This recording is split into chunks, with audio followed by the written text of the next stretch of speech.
And we will be posting this to YouTube, just for our use, for our own personal use, so that we can refer back, of course, for those of you that want to do that to help your studying. That's why we're recording these sessions. Okay. And so this is just a look at our schedule. If you should also see this in Zoom, the schedule should also be outlined in Zoom. And it's every Tuesday, 1 hour sessions every Tuesday. At the end, we do have practice exam. And throughout the sessions, we will be using watermark exam questions. So it's sort of simulating, getting you really ready for the actual exam. And what exams am I talking about? These are the core certifications. These are ECBA, CCBA, and CBAP. So we will be covering all those knowledge areas that are covered in those exams. And next, of course, I have to promote our team. Yes, we have new pictures, if you noticed. But we still have a bunch of vacant positions. If you notice, the layout of this presentation is very badly done. This is me shouting out, cry for help. Okay, but it is a fun bunch of people. And yeah, lots of opportunities to network, of course, to grow as professionals and have some fun while we're at it. This was our last in-person event. This was in Makati, in our sponsor's office. All right. And of course, there's a QR code to our LinkedIn page. So go ahead and scan that, send a message there if you are interested in joining the team. Or you can send an email over this here to info@philippines.iiba.org. QR code is for the LinkedIn page, or you can send an email here. Okay. And the next video is well, this is promoting our next event. You can hear it. You can hear the audio, right? Can you guys hear the audio from the video? No. No? Oh no. You may be having a filter through Zoom. It may not let you filter it. Okay. Well, that's a shame. Anyway, okay, let me. Okay. All right. So this is our next speaker, Yuri Gomov. If you guys aren't familiar with him yet, he's been all over social media. He's a founder and author of Passionate Business Analyst, which is a blog that talks about different successful business analysis professionals. If I think you're on there on his blog, Thea. I'm not sure if you've seen this. I'm pretty sure really? you are. Yeah. Yeah. Anyway, if you haven't seen it, go check it out. A lot of good content on there. And if you're looking for a template of what does a successful business analysis professional look like, you get a lot of good examples there on his blog, which is really cool. I've never seen anyone do this kind of thing before. Anyway, he's from IIBA. He's part of the leadership team of IIBA Ukraine. And I think he's vice president of communications or something like that. That's what he's talking about in the video. I'm sorry, I can't play it for you. And he will be talking about, and the event details are, okay, that's mastering the art of stakeholder interview strategies for success. So interestingly enough, interviews, that's the most widely used technique in BABOK. It shows up in all knowledge areas, I think, and across multiple tasks. It's head and shoulders number one in terms of the number of times it shows up in BABOK. So very useful and appropriate for, if you're doing study groups. We'll have more of these. We'll have more of these topics where we look at widely used techniques. Of course, let us know if there's one in particular that you're interested in deep diving into. But this is the one for interviews, June 27. It's on a Thursday, so it will be right after, a couple of days after the June 25th session. Okay. So next. Okay, so we're almost there. So of course, I don't think our speaker needs any introduction. She is very famous in the business analysis community from Tampa Bay chapter, but she does provide her services generously to a lot of the chapters around the world. You'll see that in a few minutes. She has successfully led over 100 study groups and counting. I don't know, you're probably going to be on track for 200 at the rate you're going. And she's a contributor to BABOK version 3. She's a major author there, and she has over 20 years of experience as a professional, 15 years in information technology in particular across many industries. So that's how you reach out to her, that QR code. And I will turn it over to you, Thea. Okay, very good. Thank you so much. Let me share my screen. All right. Okay. Is it sharing? Yes. Yep.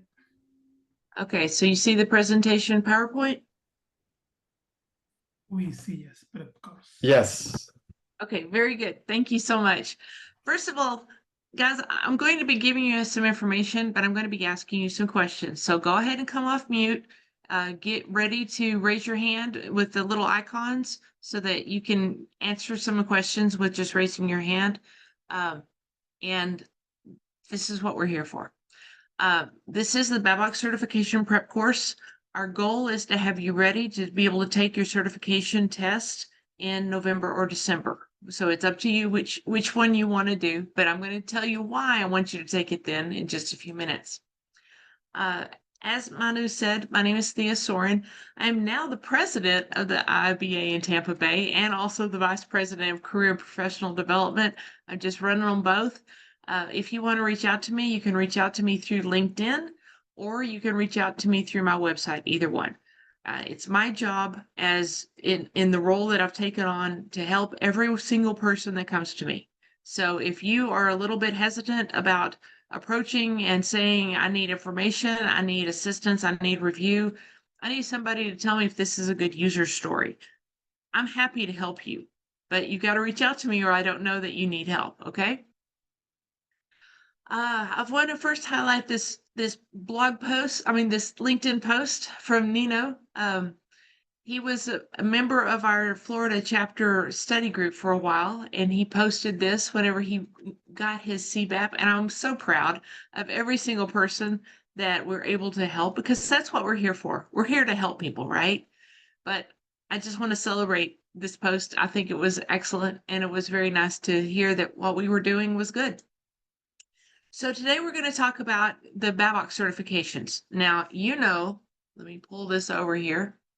The BABOK, the Business Analysis Body of Knowledge, is a book. It's 521 pages.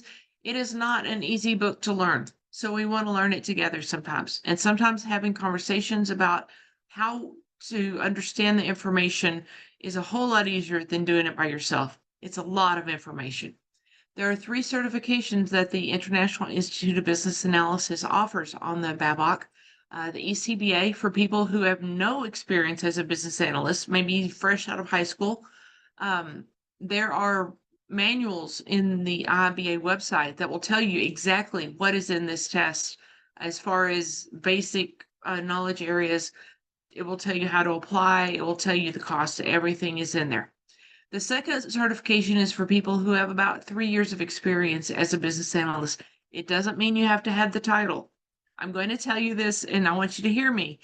If you've been an analyst, if you've been a parent, if you've been a manager, if you've been a boss, if you've been a salesperson, you have been a business analyst, because all those jobs require us to figure out what people need, figure out how to present it to them, and get it presented to them. So you don't have to have the title of business analysis or business analyst to be able to take this certification. Again, there are manuals on the IIBA website that will give you more information.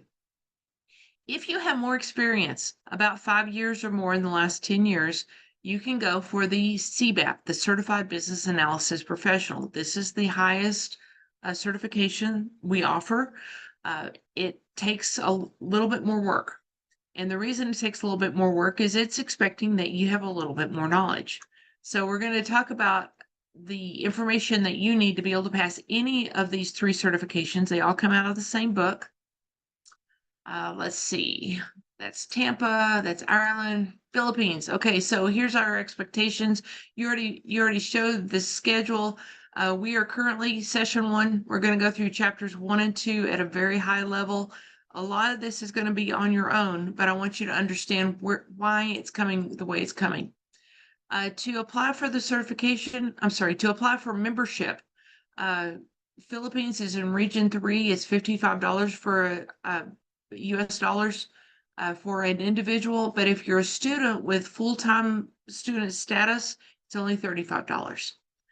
The application fees differ based on the different certifications, and you'll notice that as a member, you get a much bigger discount than you do as a non-member. So in my opinion, it's worth it to be a member, not only for that, but for several other reasons. Let's see. Which BABOK certificate should you go for? How you actually approach your job will tell you a little bit about this, not just the number of years. The ECBA, basic fundamental understanding. The CCBA, you can apply your knowledge and recommend actions. And with the CBAP, you have advanced knowledge and you can guide other people. So think about how you operate in your world, and this will help you understand how to apply. Now let's talk about work requirements. ECBA has no work requirements. CCBA has the number of years that we talked about, and they have to be divided between the knowledge areas, and I'll explain knowledge areas in just a minute. And then CBAP has a higher number of years, number of hours required. We have an Excel form that makes applying a whole lot easier than doing it on your own in your head. So I'll show you that in just a minute also. We also have professional development requirements. 21 hours for the ECBA and the CCBA. 21 hours is can be divided between formal training, self-study, mentoring and coaching, all of these different categories. For the CBAP, it's 35 hours. You can do 35 hours in a course if you want to take a formal course. You can do 35 hours spread across YouTube channels. We've got over 100 hours recorded for the Tampa Bay chapter, and then several other chapters have recorded things that you can have access to. As an IIBA member, you have access to almost every single chapter around the world and go to any of their meetings. Some of the chapters charge money. Other chapters, it's free. It depends on what they want. For references, as an ECBA, you don't need any references, but for CCBA and CBAP, you do need 2 references. They need to have certain criteria. You'll find this in the book that's provided by the IIBA. Okay, we talked about knowledge areas earlier. Chapters 3 through 8 are knowledge areas in the BABOK. For the ECBA, you're not going to be tested over chapters 6 and 8. The rest of it you will be. That's why this course that we're providing for you is good for all 3 certifications. Not being tested on it and not understanding it are 2 totally different things. You need to kind of understand it to have the breadth of knowledge that will benefit you. Okay, so this is what we're going to be doing, is we're going to be going through the watermark learning exams, and we're going to go through the specific chapters. Unfortunately, they have the knowledge areas divided out. So we are going to be able to focus each week on a specific knowledge area and you're going to study beforehand and then come to the class and we're going to take practice test questions. And this is what the practice test questions look like. I'm literally going to read you the question and read you all 4 answers. This allows everyone who's an auditory learner to get it, and everyone else can follow along. And then we're going to talk about why one of these answers might not be right. Maybe that word isn't even in the BABOK. And then what makes the other answer the best answer. We're going to have the discussion. The discussion is where we're going to really benefit, because somebody's going to notice, oh, this says it's a task. Well, there's only 5 tasks in this knowledge area. So we know that we are only looking at the tasks. Those words are really important, and we're going to talk about them as we walk through this. On the actual test that you take, the format looks a little bit different, but it's basically the same thing. You've got some navigation buttons, you've got a timer countdown, you've got a way to select your answer. It's basically the same thing you're getting from Watermark with just a little bit cleaned up UI. So we're going to talk about the BABOK itself. Should you learn the BABOK first, or should you apply? When you apply and you're accepted, you have a whole year to take the test.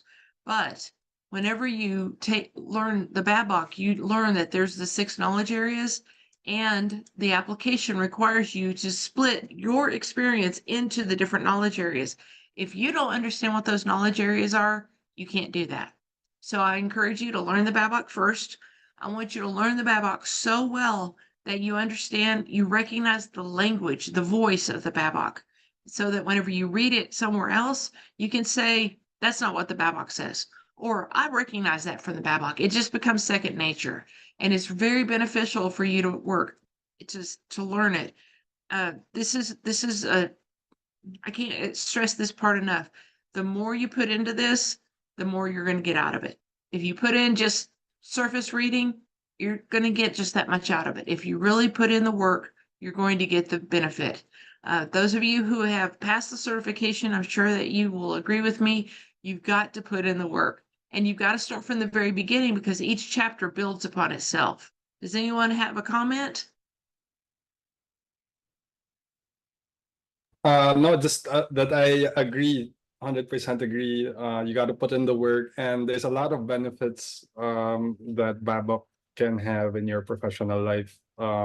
If you are working as a business analyst, or in areas where business analysis skills and knowledge can be applied, but if it's a different job title. Yeah, very useful stuff. Thank you, Manu. Okay, just in case you aren't aware of this, you're here, you probably understand this is the IIBA BABOK. The IIBA is an international organization. It's the International Institute of Business Analysis. The certifications that they offer mean that you get to put these letters after your name. Having those letters after your name makes you much more interesting to potential employers, especially employers that it's like, oh, you care enough about your career, your profession, that you've actually gone outside of work and put some effort into this and earned a certification that not very many people have earned. Only about 2/3 of the people only about 1/3 of the people that take the test pass the test. But here's the deal, guys. Not everybody that studies for the test even takes the test. So if you study for the test, put in the work, take the test, you're probably going to pass. And the way that we are going to use the Watermark practice test questions makes it much more likely that you're going to be able to be the one that passes. Okay, let's talk about how the BABOK is structured. The structure is really important. Whenever you're studying the BABOK, you can't just read the words. You've got to understand the structure. So, as I said, chapters 1 and 2, introduction, key concepts, very, very important. If you don't read those 2, if you skip over those 2, the rest of it's not going to make a lot of sense to you. Chapters 3 through 8 are knowledge areas. We're going to go deeply into the knowledge areas, but you need to understand that we've got 6 chapters here. Chapter 9 is underlying competencies. Chapter 10 is techniques. 11, perspectives. Things like, is it agile? Is it waterfall? How are you going to approach the project? And then the appendices. These right here, this and the glossary are the parts that I helped write. So whenever I read it, sometimes it's like, I recognize that because it came out of me. That was really cool. Okay, so knowledge areas. Knowledge area 1, business analysis, planning and monitoring, elicitation and collaboration, requirements cycle management. I encourage you, as you study the knowledge areas, go ahead and turn these into acronyms. The BAPM is a whole lot easier in your notes and in your head to write out and know what it means than trying to write out the whole thing. So we've got 6 knowledge areas. Talking about just knowledge area number 1, business analysis, planning and monitoring, it's divided into tasks, inputs, outputs, guidelines, tools, stakeholders, and elements. It's important you know these things. I actually have a spreadsheet that says, this is the knowledge area, this is a task, what is the input, what is the output? I've got it all laid out, including I'm adding techniques to it, and I'm going to share that with y'all too. Each task. So for this knowledge area, there's 5 tasks. Each task has a number. So this is chapter 3, 3.1 is the first task, 3.2 is the second task. We know that there's 5 tasks. I noticed that it was important that the outputs of all these all have analysis at the end, except for this one. This one doesn't have the word analysis. These are important things that it doesn't make sense whenever you start, but whenever you get into it, it helps you answer the questions better. So each task also is broken down into these things. You need to understand these things. It's a lot to understand, but as you work as a group and talk through it, it makes it a whole lot easier. So this is what the business analysis body of knowledge presents to you. It's going to show you your guidelines and tools. It's going to show you your input. Here is the task itself, and then here is the output. Here's the list I gave you a while ago. These number 0.3, 0.5, and 0.8 are all listed here. The rest of it is in the text. That's one reason I put it in the spreadsheet. Okay. Do we have any questions so far before I go to the next things? Yeah, Thea, we do have one from the audience. EJ is asking, would cross-referencing with PMI, Project Management Guide, to Business Analysis or BCS be helpful when studying the BABOK? I would highly recommend that you do not do that. They have it's 2 totally different languages. They have different elements, different aspects, and the different things. Do not do that to yourself. Focus on only this. You've got to learn this to be able to answer the questions, to be able to pass the test. But thank you for asking that. That's a really good question. Right, I totally agree. It's very difficult and a lot of preparation that you have to do. So I would highly recommend that you 100% focus on this. And then when you get your CBAP or whatever certification that you're eyeing, yeah, it would be good to get others under your belt. Yes. But yeah, focus on one at a time would be the advice. You would be hurting yourself if you try to do 2 things at once, because they don't speak the same language in the same. It's like trying to dance a Latin dance while you're singing an Italian song, or they kind of talk about the same thing, but they're not the same thing. They don't work the same way. So for you to pass this test, you've got to know this book. Okay. Let me talk about this book for just a minute. This is a standard for us to use internationally. When we wrote it, it was 10 years ago. It was before COVID. Things have changed a lot in 10 years, right? What we had to do is make it almost generic. We had to use very generic language. I was personally frustrated writing the techniques chapter because I couldn't give you, here is how to do it. They wanted me to be prescriptive, not descriptive, which, as a business analyst, I want to give you the tools to get it done, right? There is some information in here that it's a little bit outdated. It's written for kind of a standard, large software development company. We don't all work in that. And the way that you do things in your real business analysis world may not be exactly what the BABOK says. but because it was written 10 years ago and because it's written for an international audience to try to kind of mostly fit all situations, we have to know that when we answer the questions for the BABOK, it's not exactly the way you would do it in your real world. So learn the way the BABOK says, learn what the BABOK says is the right way to do it, answer the questions, and then get your certification and be done with it, okay? So whenever we hit some of the questions, we're gonna kind of go, well, in my real world, I would do it this way, but the BABOK says to do it this way. We gotta say what the BABOK says to get the answer right. So, because that's the entire goal, right? Is to be able to say, we learned this book. The book has a huge amount of value, guys. It's got important things for you to consider. It is not designed for you to say, I must do the task one after the other in the order that the BABOK says. I must do every task that the BABOK says. That's not what it says at all.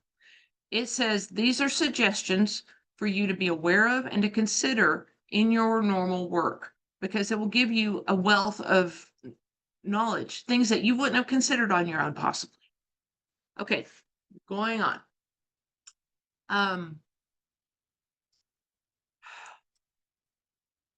Right now, the IIBA has an offer that they're giving you $50 off if you have joined, if you're a member and you're applying for your certification tests.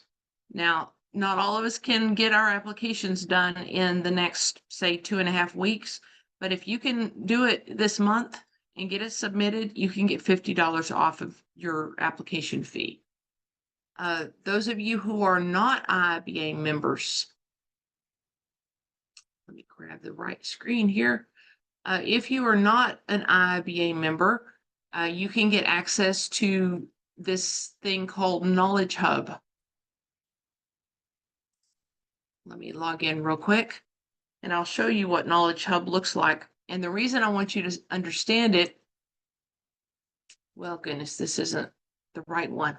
The reason I want you to understand what Knowledge Hub is because it's giving you access to 11,000 books that are good books, the books you would want.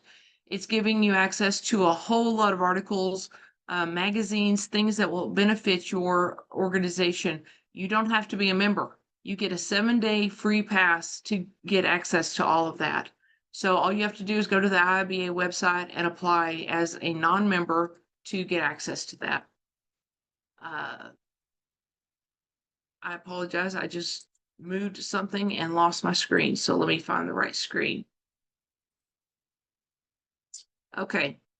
I'm also going to be giving you access to our study group, Google Drive.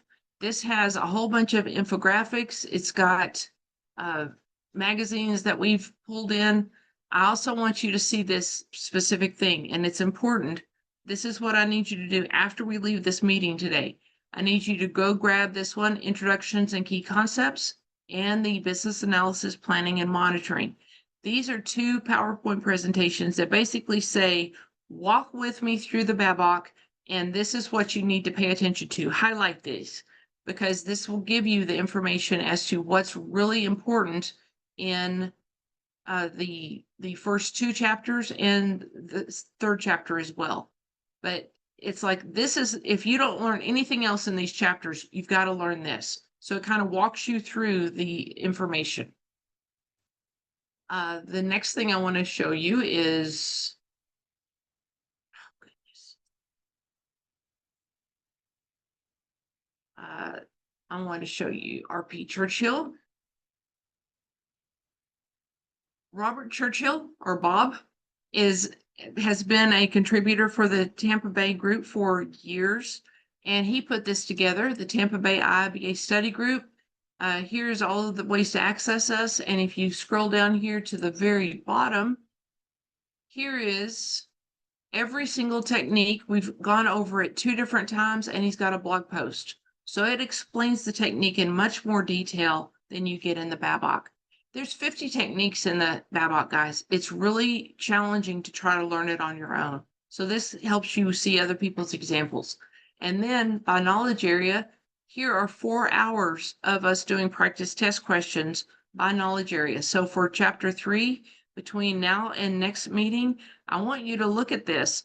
go through chapters 1 and 2, then read chapter 3, and then go through these and see if you can answer the questions with us. When we get back together, we're going to go through the test questions on chapter 3 and see how we do. My goal is that we get at least 85%. That means you have to know what it says to be able to choose the best answer. Now, Watermark Learning has a really good method of helping us learn by practice test questions. I've used them for years with all of my study groups. We're going to use them today. And let's see. This is the outline that I showed you earlier by knowledge area. For instance, let me scroll up here. Here's knowledge area. It's 3.1, so it's knowledge area 1. Here's the purpose, the input, the elements, the guidelines and tools, techniques, stakeholders, and output. I skipped the definition. The definition is a paragraph or 2 or 3. But if you know only this information, you've got a really strong backbone of how to understand what the BABOK is. I told you earlier, the outputs for knowledge area 3 all end with the word approach. I wouldn't have known that if I hadn't put it together like this. The very last one, 3.5, ends with assessment. That actually helped me get an answer right the other day because I was looking at all these. It's like, oh no, they all say approach except this one. I remember that. So this is in our Google Drive also, the task study notes. And there was one more thing. Okay, let's go to Watermark itself. Do I have any questions so far?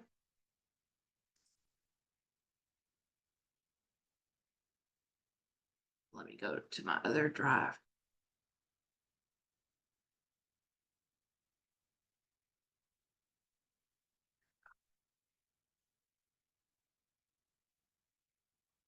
Do I still have you guys with me? Yes. Yes, Yep, we're still here.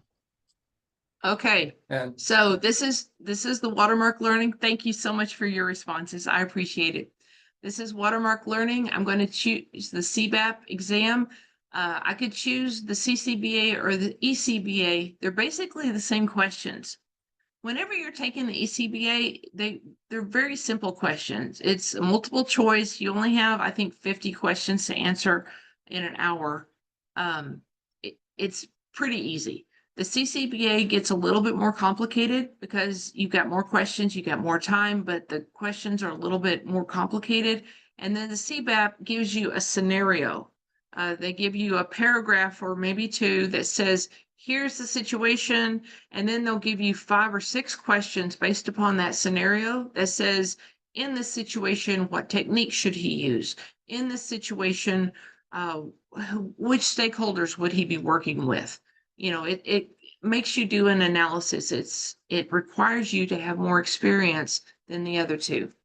So we're going to log in here. I'm going to choose the very first one. This is a drill with business analysis, planning, and monitoring. And then I would begin a new exam. Now, once you go through chapters 1 and 2, you're going to hit chapter 3, and that's what these questions are. So I wanted you to see this. And do we have any questions on this particular method of going through these questions? No questions? Okay, then I'm going to go back to the BABOK. So whenever you start reading a manual that's 521 pages, you think, I'm going to jump to chapter 1, but I'm going to tell you don't do that. With the BABOK, I want you to go to the back of the cover page.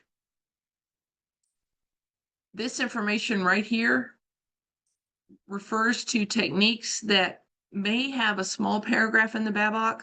I encourage you to spend 15 minutes on each one of these Googling, what is it? Just get familiar with it. All of these are mentioned in the BABOK except Archimate. Archimate is actually a tool that's used by business architects, and it's worth 15 minutes just for your own understanding of what it is. I've actually seen Zachman framework in test questions. So this stuff is in there. As I said, there's this brief paragraph in the BABOK, but it's not nothing sufficient to give you what you need to know to be able to say whenever you're at work, hey, a Zachman framework would be a good analysis tool for this. It just kind of gives you a little flavor in the BABOK. This is beneficial for you. Okay, moving on past the table of contents. The preface, you need to read the preface. It's important because there's stuff in here that kind of gives you foundational knowledge. And then whenever you go on into chapter 1, introduction, I highlighted things that were out of that PowerPoint that I showed you earlier. It's like the PowerPoint points to it and then I'll read it and go, I have seen this definition in the test questions. You need to know this. So go through it and do your analysis of what information in here is valuable based upon that PowerPoint. What is business analysis? Definition. This question I see pop up, and who is a business analyst pop up all through the different knowledge area test questions.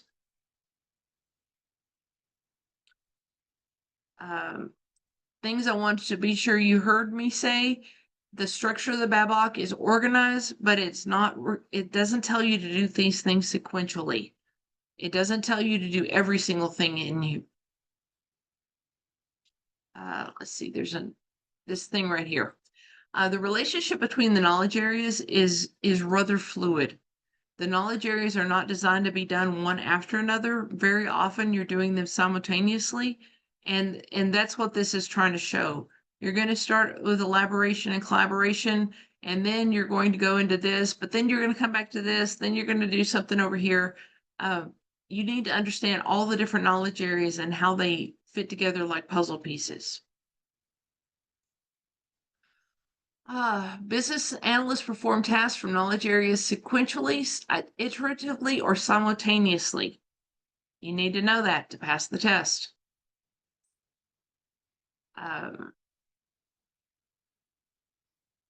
Business analysts are encouraged to modify existing techniques or engineer new ones to best suit their situation and the goals of the task that they perform. You're expected as a business analyst to find the best task for the situation you're in, for the team that you're in. You sometimes have to educate your team on how to use the particular tool or technique that you're proposing. It's up to you to know it well enough to be able to present it with authority. Okay. Key concepts. You need to understand the key concepts, and I'm not going to read this to you because y'all are all adults, but if you don't understand the key concepts and then the core concept model, you're going to be lost in certain areas. Now, the core concept is very well explained in here, but what I want you to understand is this is like a bridge that links all the different knowledge areas. Each of the knowledge areas have they talk about the change. Each of the knowledge areas talk about the need. Each of the knowledge areas talk about the solution. So it's like the flavor of knowledge areas as it crosses the BACM, BACCM. They have a cool graphic here that my mind is very linear. I want tasks to be one after another, and this is not linear. And so whenever I first saw it, it was like, that doesn't make any sense to me. But what it's basically saying is each one of these things are linked to the others, and not one of them is complete without understanding how it's linked to the others. Has anyone looked at this and been confused? Yes, I got confused when I first read this. It's important that as we work together, that people are vulnerable enough to say, wait a minute, I don't understand that. Help me understand that better. We're business analysts. We know how to say, help me understand. So we have to do that as we work through the BABOK. The stakeholders. This is the list of generic stakeholders. It's a very valuable thing for you to know because there's going to be questions that say, who would the stakeholders be for this task? They'll throw in stakeholders that aren't even on this list. If you know the generic list, the standard list, it's going to benefit you. Let me see. I don't think I have anything else in chapter 2. Chapter 3 is the first knowledge area. So I'm going to say it again, just in case you didn't catch me. Chapter 3 is knowledge area 1. Okay. So as we work through to chapter 8, we get to knowledge area 6. Some people call them KA1 instead of knowledge area 1. So if you see KA1, that's what they're talking about. I want you to be educated as to what people could be referring to. So whenever they say things, you don't feel lost. KA1 has the 5 tasks, and you need to understand what they are, and it gives you a brief highlight here. But then if you go down, it shows you how KA1 is connected to the core concepts, the change, needs, solution, stakeholder value, and context. And this has not been as beneficial or valuable to me, but it might be to you. It depends on how your brain works. You know, none of our brains work the same way. And then the very first graphic it gives shows the relationships of the whole knowledge area. To me, this doesn't make as much sense. I like to go down to that specific task. So here is plan business analysis approach, and it's going to show you a single task. So in this one, I know exactly what goes into this one task, what you got to do, and what your outputs are, and then the things that use that output. This makes a lot more sense to me. So if you see both of them, you're like, you're saying things 2 different ways. Well, it's talking about it from 2 different perspectives. I encourage you to pay attention to the task level and ignore the knowledge area level. Let's talk about predictive and adaptive. When we wrote the BABOK, we were not sure if the word agile was going to be trademarked or copyrighted or whatever. So they didn't use that word except for, I think, twice in the book. Whenever we're talking about agile, we're talking about adaptive approaches. When we're talking about waterfall, we're talking about predictive approaches. You just need to learn the language of it. It tries to explain it in here to you. It's going to explain it more in the perspectives chapter, but if you don't understand that this is what we're talking about in the real world as agile, and then predictive is what we call waterfall or structured, you're going to get lost. Okay, we've got about 15 minutes. I'd like us practice doing some practice test questions, realizing we haven't studied all the way, right? This is brand new to us, but I want you to understand the structure that we're going to go to. I also want you to get used to speaking up and saying, I think B as in boy is right, or D as in dog is right, or I think C isn't right because that word is not in the BABOK, okay? But the conversation that we have is really important. And if you feel a little shy or reluctant, I'm going to tell you that people that speak up learn more. I don't know why it is, but the people that have been engaged in the conversation, whenever they go take their test, they feel a lot more confident because they've engaged much more deeply and much more emotionally than the people that just kind of sit back and watch. So I encourage you to put that much effort into it, and let's look at the practice test questions. So this is for knowledge area 1, chapter 3. If you haven't even picked up your BABOK yet, this isn't going to make a lot of sense to you, but work with us and practice taking some of these questions, and we'll see how we do, okay? I don't expect us to do great. I expect us to try, and that's a lot better than not trying, because you fail every time you don't try. So question number 1, which of the following statements best describes an adaptive planning approach? Remember, we talked about adaptive is agile. Most business analysts' work occurs at the beginning of the project or during one specific project phase. Adaptive approaches focus on rapid delivery of business value in short iterations. Adaptive approaches do not require documentation, or formal documentation is produced before the solution is developed and implemented. Now, our goal here is what does the BABOK say? We haven't read it yet. You might not know it yet, but I want you to guess. According to what you think it says, what answer would you give, or which answer would you disqualify? Come off of mute and let me know. Should be answer B. You like B as the correct answer? Same here, Yeah. B. Okay, why do you like B as the correct answer?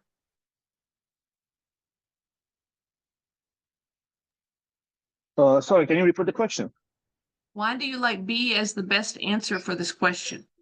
Because it talks about delivering the value in an iteration, and agile is basically delivering the value as an iteration. Okay, that's a very good reason. And I got more than one answer that said B, so I'm going to check the answer, and it is correct. Very good. Being able to explain why you like an answer helps everyone else. So be ready to do that. Let's go to the next question.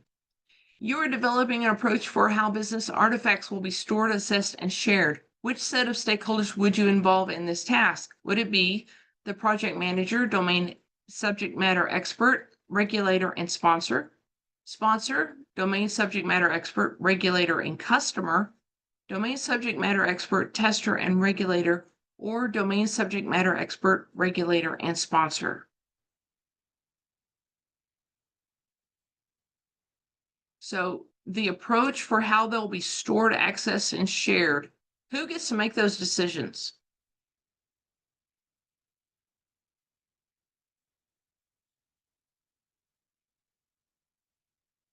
I noticed that all three answers have, three of these answers have sponsor in it. This one doesn't have sponsor.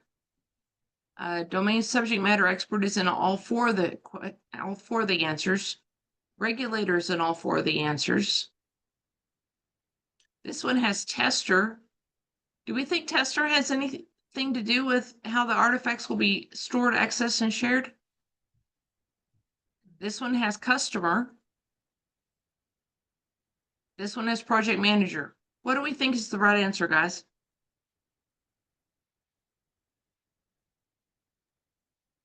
If you've already passed your CBAP, you're still allowed to answer.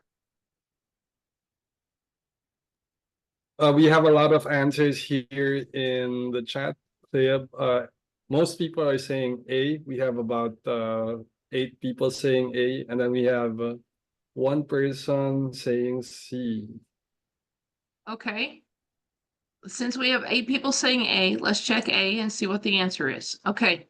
Project manager is not one of the stated stakeholders in this particular task. Remember, I showed you that list? You need to know which stakeholders are attached to it.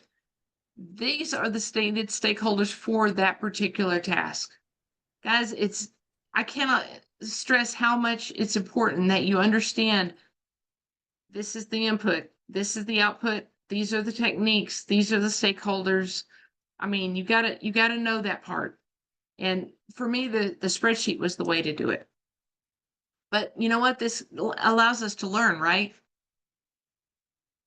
Okay, Whitney is a BA working to identify quantitative and qualitative measures in order to identify performance improvements related to her business analysis work.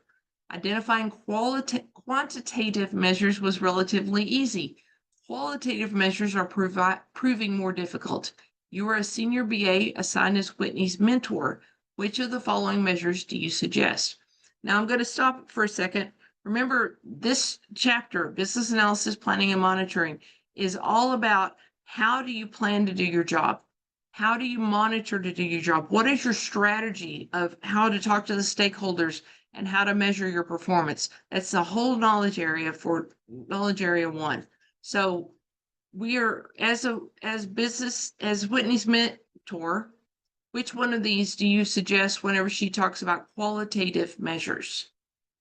Would it be accurate estimates related to work products, frequency of changes to work products, delivery dates of work products, or effectiveness of work products? I think it should be B. Why do you like B? Because the less the changes of the work, it shows that the delivery of the work has more quality. So if when you gather the requirements and you have to go back and forth and keep on changing it, that shows the quality of the work of the BA. I understand that logic. Do we have another answer? I see a D and a C. Okay, I see several D's, so I'm going to go ahead and choose D and see what it says. So D, effectiveness of work products. This qualitative measure includes asking stakeholders whether Whitney's work products were easy to use as standalone deliverables or whether they required extensive explanation in order to be understood. The reason, I think your name is Baker. The reason, Baker, that B is not a great answer, and I've seen this in several organizations where they try to measure put KPIs on business analysis work, and they say if you update it frequently, that means you're on top of it. And so people just start updating things over and over and over, which doesn't mean it's a good work product. It just means it's updated often. Not updating it frequently could mean that you know exactly what you're talking about, but it's how people measure you. We live to our measurements. So how you're being measured is how you choose your work. The effectiveness of work product, though, according to the BABOK, is a lot better because it allows people to use your work product more easily. If they can't use it easily, it's useless to them. They won't use it. You know, if you give somebody a presentation, 179 pages of work that you worked hard on, they're not going to read it. They want, 6 bullet points in a PowerPoint just so that they can show their boss and they're done. In which artifact would the proposed approaches to address issues be found? Would it be item tracking, business analysis, performance assessment, information management approach, or business issues log?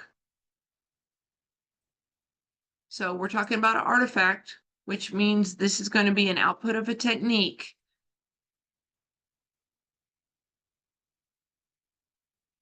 Are any of these techniques that y'all recognize? We'll say D. I see several D's. I see several questions. Okay, I'm going to choose D and see what our answer is. Okay. BABOK does not refer to an issue log per se, rather it refers to item tracking record. This is the term the BABOK uses. You got to learn the language of the BABOK, learn the terms. So the business analysis performance assessment in knowledge area 1 not only includes results, variances, root causes, also documents proposed approaches to effectively address performance issues. So let's just briefly touch on what a performance issue is. Let's say I present something to a team for 6 weeks and they don't understand what I'm talking about. Well, the performance issue is I did not communicate effectively where they could receive my information. So that's my performance issue. So I have to change my performance to better communicate with them so that they're able to receive my information.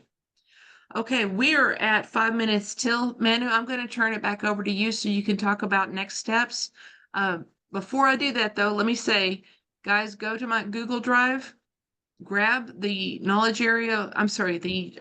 presentation for chapters 1 and 2, grab the presentation for chapter 3, read through the BABOK with those 2 presentations, and then go to the YouTube channel and look at those hours that we have through rpchurchill.com. Look at those hours we have of practice test questions for chapter 3 and go along and try to answer the question with us and listen to the conversation of why one answer is better than the other. You're going to learn from that. And then when we get back together in 2 weeks, we're going to be prepared to go through chapter 3 and make a great score. I look forward to seeing your results then. Okay, Manu, take it away. All right, thank you very much, Thea. Wonderful first session. Very much looking forward for what's next. So of course, what's next is the rest of our study group sessions. We have these scheduled every other Tuesday. So next week, we don't have one, but the week after that, we have one. I'll just flash the schedule briefly again. I will just share my screen. Here we go.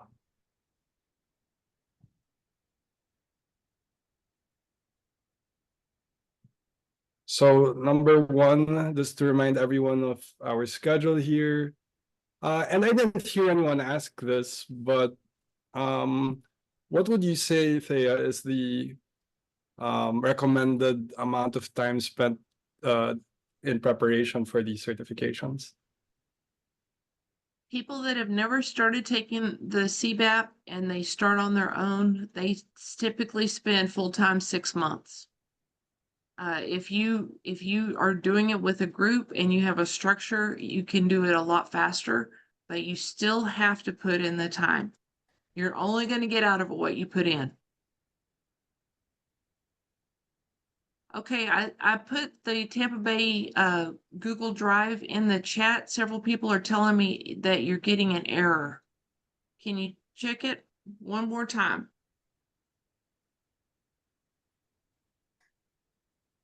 Okay, it's showing an error. Okay, Manu, why don't it looks like I need to share it with people directly. So here's the deal, guys. I don't know any better way to do it. Contact me on LinkedIn and tell me that you want access to it and tell me what your email is, and I will share it with you by email. I want you to have access to it. I just don't know how to do it any other way. And if you have any other questions, LinkedIn is the best way to get me. Right. So we do have Thea's LinkedIn over here, so feel free to scan that QR code.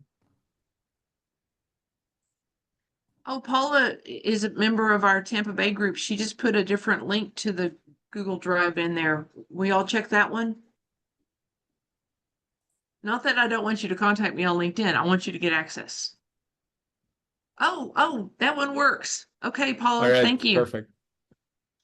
And then one more thing I want to encourage people to do is check out our sponsor. Of course, they're the ones that are allowing us to use their exam questions. And they also shared with us a discount code. So if you use the discount code, and it's valid for this year, it's IIBA PH24. You go to this website and you sign up to any one of these courses. I know we're not tackling AAC, but they said that this discount code works on any of these IIBA exam courses. It's a 40% discount. So highly encourage you to take advantage. They also have flashcards and in-person classes and virtual classes and all kinds of good things. So, and not just on business analysis, but they do have business analysis. All right, so I will just plug in this website here. And that looks like all the time we have. Thank you so much, Thea. Thank you so much to everyone who attended. Looking forward to seeing you over the next sessions, over the next events. Let's all learn together and grow together. And have a good evening. Right. Thank you, guys. I'm looking forward to us passing this year. Yeah. Thank you. Thank you so much, Thea. Thanks, pleasure. everyone. Thank you. Thank you, everyone. Thank you. Thank you.